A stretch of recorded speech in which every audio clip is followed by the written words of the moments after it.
السلام عليكم ورحمة الله وبركاته. متتبعات المتتبعين، شنبتكم؟ ياك لاباس، ياك بخير؟ نتمنى تكونوا في احوال جيدة وعلى خير وبخير، ومرحبا بكم معايا في قناتي في فيديو جديد. اليوم انا هي حضر معكم او غادي نشارك معكم واحد العراضة خفيفة، اطباق اللي هما لذاذ وسهلين في نفس الوقت، واللي تيكونوا راقيين في الحطة. نبدا على بركه الله. اول حاجه اللي غادي نبدا بها، انا هنا بديت من الليل باش تيشد الوقت ويصبح ليا بارد وجاهز. عندي هنايا غادي نبدا بلا كلاص او تيش كيك ديال لي توست. قبضت او شديت البسكوي ديال لي توست، طحنته تولى لي بحال هذا الشكل هذا، ومن بعد ضفته في واحد السلافه وضفت عليه واحد 2 معالق ديال الزبده مذوبه. غادي ندمجهم ومن بعد غادي نديرو في المول. ماشي ضروري يكون عندكم هذا البسكوي ديال لي توست، اي بسكوي متوفر عندكم تقدروا تعوضوه به. هاد التيش كيك اللي تيجي لذيذ وسهل في التحضير، ما تشدش الوقت بزاف، واهم شي حاجه اللي تيجي كما قلت لكم لذيذ. حضرت البسكوي، دابا غادي ندوز نحضر الكريمه. هنا عندي واحد الكريم شونتي، من بعد ما غادي نضيفه في الاناء. انا هنا عندي الاناء ديال العجانه، من بعد ما دخلته الثلاجه يكون بارد باش تطلع ليا الكريمه دغيا. نتوما تخلطوا في العجانه او في الخلاط ديال الضو اللي متوفر عندكم بحال والاناء دخلته الثلاجه برد ليا، يكون بارد باش كما قلت لكم تطلع لكم الكريمه او تطلع ليا الكريمه دغيا. من بعد ما ضفت الكريم شونتي غادي نضيف عليها 3 الكيسان بقياس ديال الكاس ديال العنبه ديال الحليب. 3 كيسان ديال الحليب، والحليب يكون بارد ما يكون سخون، يكون بارد في الثلاجه. من بعد غادي نخلي ديك الكريم تطلع ليا.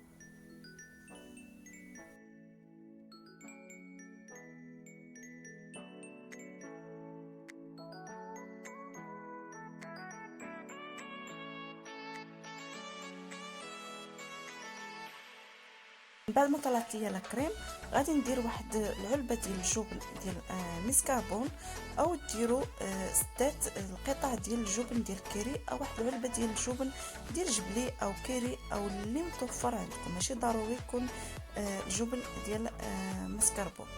من بعد ضفت عليه 2 معالق ديال زبده لي توست.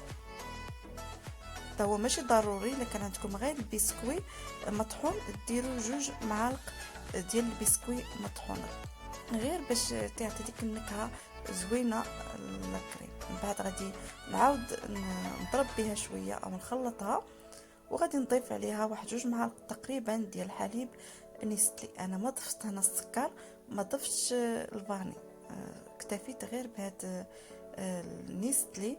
اصلا الكريم شونتي حلوه والبسكوي ديال لي توست حلو.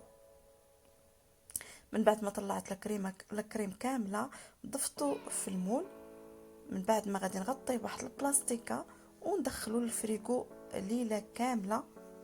من بعد الغد لي خرجت لاكلاص ديالي. من بعد ما الكلاصه انا هنايا حضرته او خرجته من في العشاء، فاش خرجته وزينته بهاد زبده لي توست، هي تكون شويه عاقده. سخنتها في حمام مائي تذبت ليا، او تسخنوها في شي زليفه في الميكرووند، ومن بعد تزينوا بها لاكلاص ديالكم.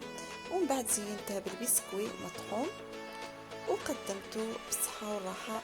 صدقوني تيجي رائع في المذاق ولذيذ، نتمنى تجربوا. غادي ندوز نصب اللحم او نحضر معكم اللحم.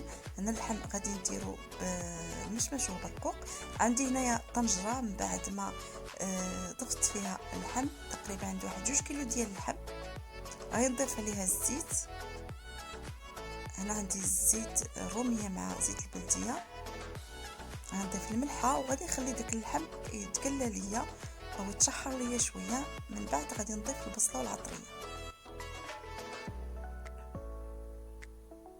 الطريقه تجي بنينه وتيجي اللحم زوين بحال داك اللي تيحضروا او اللي تناكلوا في العراسات. انا ضفت 2 حبات ديال البصله، شديت واحد البصله شلطتها رقيقه وواحد البصله شلطتها تشلاط غليظ، قطعتها على قطع غليظ. البصله تيكونوا متوسطين، ما يكونوش كبار ما يكونوش صغار. انا درت واحد معلقه مع عمره ديال السكينجبير، انا ما تركطاش العطريه بزاف.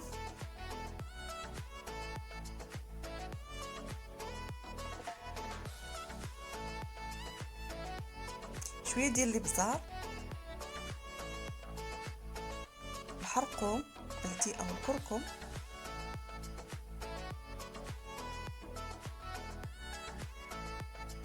معلقه ديال المروزيه ديال اللحم، معلقه مع عمراش،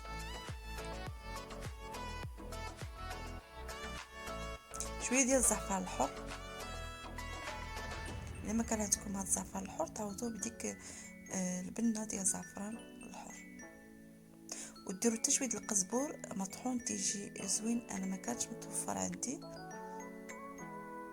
وواحد شويه ديال التحميره، شويه مع ما تكثروش منها بزاف. كاين اللي ما تيديرها، كاين اللي تيديرها، كاين اللي ما تيديرها. انا تتعجبني تتحمر ليا اللحم وتتعطي واحد البنه زوينه في اللحم. واحد الورقه ديال زيت ناموسه، واحد العود ديال القرفه، وشويه ديال القزبور ماشي المعدنوس، شويه ديال القزبور، تقريبا واحد المعلقه كبيره ديال القزبور. غادي ندمج او نخلط داك اللحم مع العطريه، تدخل لي داك اللحم مع العطريه. ومن بعد غادي نضيف عليها واحد الكاس مع مرش ديال الماء ونسد عليه. ما سديتش عليه الكوكوط، غير غطيته حتى يطيب لي على خاطرو، على نار تكون متوسطه، ما تكونش ناقصه وما تكونش مجهده. من بعد ما طاب ليا كما تلاحظوا تيجي صدقوني تيجي بنين وزوين كما داك اللي اللحم اللي تناكلو كما قلت لكم في المناسبات. من بعد ما طاب ليا اللحم او جد ليا اللحم طفيت عليه. ودابا غادي ندوز نحضر معكم الطبق الثالث، الصفه بالروز بطريقتي بحال تندير ليها انا اللي تنطيبو في الطنجره بلاش ما نفورو ما حتى شي حاجه. وانا الكميه اللي غادي نحضر اليوم الطبسيل كبير، غادي ندير فيها 3 زلايف ديال الروز بهاد الزلافه العبار ديالها المعروف. والنوع اللي غادي ندير ديال السيكار، هذا النوع هذا اللي معروف انه شحال واحد صورني عليه في الانستغرام.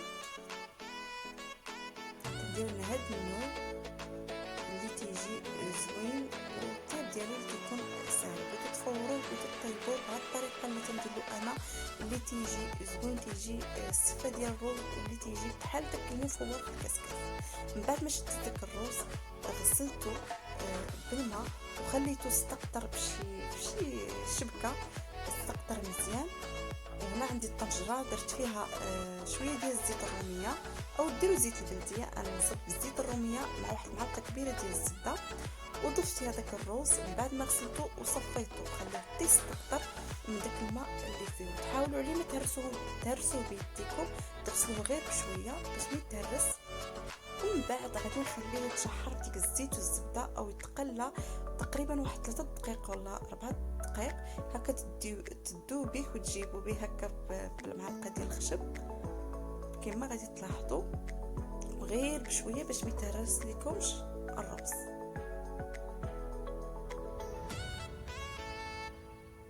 هذا الرز اللي تيجي جديد وكما قلت لكم تيجي حبه بحبه بلاش ما تعذبوا زعما هكا. الا شد كنتو زربانين تحطوا واحد الكميه صغيره ديال الرز باش ما تعذبوا هكا تفوروه في الكسكس. كما قلت لكم درت 3 زلايف ديال الرز، غادي ندير 6 زلايف ديال الماء. كما تدير واحد الا درت واحد الزلايف ديال الرز ديروا 2 زلايف ديال الماء وانتم ماشيين درتو 3 زلايف ديروا 6 زلايف ديال داكشي اللي يكون بالعبار باش يصدق لكم الرز. وغادي نحركو هكا بشويه غير في الاول، وغادي نسد عليه ونقص عليه النار لا نار مهيله ونخليه يطيب على خاطرو. من بعد ما طاب ليا ما شاء الله تلاحظوا ضفت عليه شويه الزبده من الفوق. ان شاء الله غادي نشارك معكم عده انواع ديال الرز فيديوهات ان شاء الله جايين لي. جاوني طلبات بزاف عليهم في الانستغرام. طفيت على الرز، درت له الزبده وغطيته وخليته على جنب. ندوز نحضر معكم واحد السلطه بطريقتي بحال ندير لها انا، اللي تجي جديده ما فيهاش تماره بزاف واللي تتكون راقيه في الحطه على بركه الله. عندي نازله درت واحد الحبه ديال الخس، من بعد ما غسلتها مزيان بالماء والخل وخليتها تستقطرت وقطعتها بحال هذا الشكل هذا، قطعتها رقيق. ومن بعد ضفت عليها واحد زلافه صغيره ديال الرز بسمتي، ديروا سيجار او كلاصين اللي متوفر عندكم. من بعد ما سلقته في الماء والملحه وخليتها تبردت ودرتها في السلطه مع 2 حبات ديال الخيار. من بعد ما شديتهم غسلتهم قشرتهم حيدت لهم داك اللب ديالهم، قطعتهم على قطع رقيقه او مربعات مع واحد الحبه كبيره ديال المطيشه. من بعد ما غسلتها وقشرتها وقطعتها على قطع صغيره. من بعد ما حيدت لها الزريعه مع حبات سوغيس. من بعد ما شديتها غسلتها وقطعتها على شكل دوائر او على شكل طولي اللي يعجبكم. 2 حبات ديال الخيزو. من بعد ما قشرتهم وغسلتهم حكيتهم في حكاكه غليظه. نص بصله شلطتها على شكل طولي وقطعتها على شكل طولي. واحد الحبه ديال لافوكا، شويه زيت البلديه وشويه ديال الخل، الملحه والابزار، واحد الحبه ديال الفلفله خضراء. من بعد ما شديتها غسلتها حيدت هذيك الزرعه ديالها وقطعتها على شكل مربع. او ديروا الفلفله مشويه او فلافل ملونين اللي متوفر عندكم. من بعد غادي نخلط كل شيء، نخلط ديك السلطه ديالي تندمج مع بعضياتها وغادي نقدمها في البلا ديالي. من بعد ما زينته بمطيشه ديال سوغيس، شويه ديال لابوكا وحبات ديال الزيتون، وغادي ندير مايونيز او الصلصه ديال المايونيز. هاد الصلصه تنصايبها زوينه ان شاء الله، شنها نشاركها معكم. وغادي نديرها بحال هكا بحال عشيشات في الوسط. ومن بعد نقدمها. صدقوني تجي لذيذه وما فيهاش تماره بزاف، نتمنى تجربوها وتعجبكم. اللحم ديالي من بعد موجود زينته بالمشماش بالقرقاع والبرقوق. صدقوني تيجي لذيذ بحال داك تاع المناسبات، نتمنى تجربوه. والرز كذلك اللي هو تيجي كل حبه بحبته، رافقته مع زيت ارغان واملو. حطيت الرز من بعده قدمت الديسير بلا كلاص. هادو هما الاطباق ديالي ديال اليوم. نتمنى يعجبكم الاطباق ديال اليوم ونكون خفيفه ظريفه على قلوبكم. بعد الرز قدمت الديسير بلا كلاص، الكلاص اللي شاركت معكم. نتمنى الاطباق ديال اليوم اللي شاركت معكم يعجبوكم، نتمنى تجربوهم ونكون خفيفه ظريفه على قلوبكم. عجبكم الاطباق ديال اليوم او كنتوا جداد في قناتي، ما تنساوش تشاركوا في القناه ديالي، تفعلوا الجرس، ما تبخلوش عليا باللايكات ديالكم، بالتعاليق ديالكم، وتبارطاجوه مع احبابكم اللي عزيز عليكم. شكرا على المتابعه ديالكم. الى فيديوهات جاي ان شاء الله مع وصفات جداد. بسلامه.